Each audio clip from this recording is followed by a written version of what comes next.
Permisi, saya membawa turis saya yang akan berkunjung ke Hikayat Bandung Bondowoso. Tolong jelaskan karakteristik dari cerita Hikayat Bandung Bondowoso.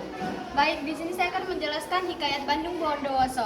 Kata Arkais, hatta tatkala alkisah tersebutlah.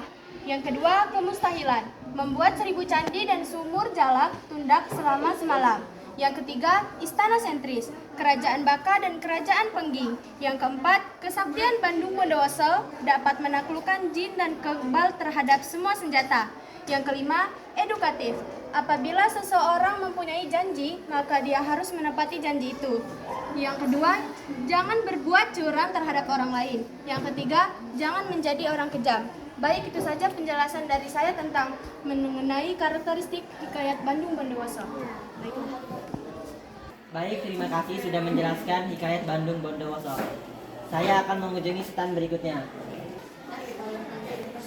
Permisi, saya dan turis saya akan berkunjung ke legenda Nyi Roro Kidul. Jelaskan karakteristik dari cerita hikayat legenda Nyi Roro Kidul. Baiklah, di sini saya akan membacakan legenda Nyi Roro Kidul. Yang pertama ada kemustahilan. Kemustahilannya, Nyi Roro Kidul memperoleh kekuatan gaib untuk membalas penderitaan yang dia alami. Sehingga Nyi Roro Kidul melompat dari tebing curang ke tengah gulungan ombak dan tenggelam ke dasar laut selatan. Yang kedua ada kesaktian. Kesaktiannya itu Nyi Roro Kidul mengalami penyakit yang tidak bisa disembuhkan oleh tabib di seluruh penjuru negeri. Suatu hari dia mendapatkan bisikan oleh ibunya untuk pergi ke pantai laut selatan. Lalu tibanya di pantai selatan, dia langsung menjatuhkan dirinya ke dalam laut sesuai perintah ibunya. Lalu seketika penyakitnya hilang, seketika juga ia berubah menjadi seorang cantik jelita. Yang ketiga, istana sentris. Dalam hikayat tersebut dapat dibuktikan dengan tokoh yang berceritakan adalah raja dan anak raja, yaitu Raja Indra Bungsu, putranya Syahperi, dan Indra Bangsawan, Putri Ratnasari, Raja Kabir, dan Putri Kemalasari. Latar tempat dalam cerita adalah negeri yang dipimpin oleh raja serta istana dalam suatu kerajaan. Yang keempat adalah Arkais, tabib, dokter, seluk, keburukan, kubalang, pemimpin, karatat, rumah, unodia, dan gadis. Yang kelima ada edukatif. Edukatifnya adalah kebenaran dan kebaikan akan selalu diunggulkan. Itu saja yang dapat saya sampaikan dari legenda Nyi Roro Kidul. Baik, terima kasih sudah menjelaskan tentang legenda Nyi Roro Kidul. Permisi, saya membawa pasukan turis saya yang akan berkunjung ke stand Ande-Ande Lumut. Tolong jelaskan karakteristik mengenai Ande-Ande Lumut. Baik, kami akan menjelaskan karakteristik mengenai ande-ande lumut. Ande-ande lumut terdapat kemustahilan di mana cangkuk dipukul ke air, sungai lalu surut, adanya kepiting raksasa, dan adanya bangau berbicara. Selanjutnya adanya kesaktian. Kesaktian yang terdapat dalam ande-ande lumut itu air surut ketika dipukul dengan cambuk, dan istana sentrisnya satu kerajaan Jinggala yang dipimpin Raja Jaya Negara dan kerajaan Kediri yang dipimpin oleh Raja Jayambana. Kata Arkais dalam ande-ande lumut itu sudah tidak ada karena di dalam video sudah diperbaharui ke dalam bahasa Indonesia. Selanjutnya edukatif yang terkandung dalam ande-ande lumut, sikap saling tolong menolong dan tidak boleh mengharapkan imbalan. Selanjutnya struktur ande-ande lumut. Orientasi. Tersebutlah kisah dua kerajaan besar di Jawa Timur, yakni Kerajaan Jenggala yang dipimpin oleh Raja Jaya Negara dan Kerajaan Kediri yang dipimpin oleh Raja Jaya Negara Jayang Rana. Mereka mempunyai anak bernama Dewi Sekartaji dan dari Putri Jaya Negara, dan Panji Asmara Bangun, putra dari Raja Jaya Negara. Untuk menjaga silaturahmi dua kerajaan ini, Putri Dewi dinikahkan dengan Pangeran Panji. Komplikasi. Kerajaan Jinggala diserang oleh musuh, lalu Dewi Sekartaji melarikan diri dan lalu bertemu dengan seorang janda beranak 3. Dewi Sekartaji diangkat menjadi anaknya, diberikan nama Kelenting Kuning. Kelenting Kuning diperlakukan dengan sangat buruk. Ketiga kakaknya sangatlah pemalas. Mereka biasanya hanya menyuruh Kelenting Kuning. Lalu Panji Asmara mencari keberadaan Dewi Sekartaji. Ia mengerahkan para pengawal untuk mencari keberadaan sang Dewi. Resolusi: Panji Asmara mencari keberadaan Dewi Sekartaji dengan cara menyamar menjadi ande-ande lumut. yang sedang mencari jodoh. Karena penyamaran itu, ia bisa bertemu kembali dengan Dewi Sekartaji yang beri nama oleh Bu Randa Kelenteng Kuning. Setelah bertemu Panja Asmara, mengakui penyamarannya sebagai ande-ande lumut kepada Dewi Sekartaji. Baik, itulah penjelasan dari kami mengenai karakteristik ande-ande lumut. Apabila kalian kurang paham dari penjelasan kami, kalian bisa membaca ringkasan cerita yang sudah kami ringkas dalam cerita ande-ande lumut. Sekian, terima kasih penjelasan dari kami. Baik, terima kasih sudah menjelaskan tentang ande-ande lumut.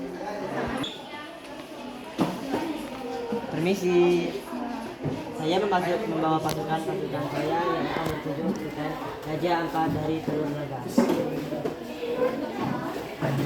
Tolong jelaskan karakteristik tentang Raja Ampat dan Telur Naga. Baik, kami akan menjelaskan tentang karakteristik Raja Ampat dari Telur Naga. Yang pertama ada kata arkais, yaitu Alkisah Kapat Naik. Yang kedua ada kemustahilan, yaitu 5 telur naga yang menetas berwujud 4 orang laki-laki dan 1 anak perempuan. Yang ketiga istana sentris, yaitu keturunan Raja Kayangan dan menjadi raja Pulau Waigeo, Pulau Miso, Pulau Salawati, dan Pulau Batata. Dan yang keempat ada kesaktian, suatu telur yang mengeras menjadi batuan yang di agak deti woi ulang.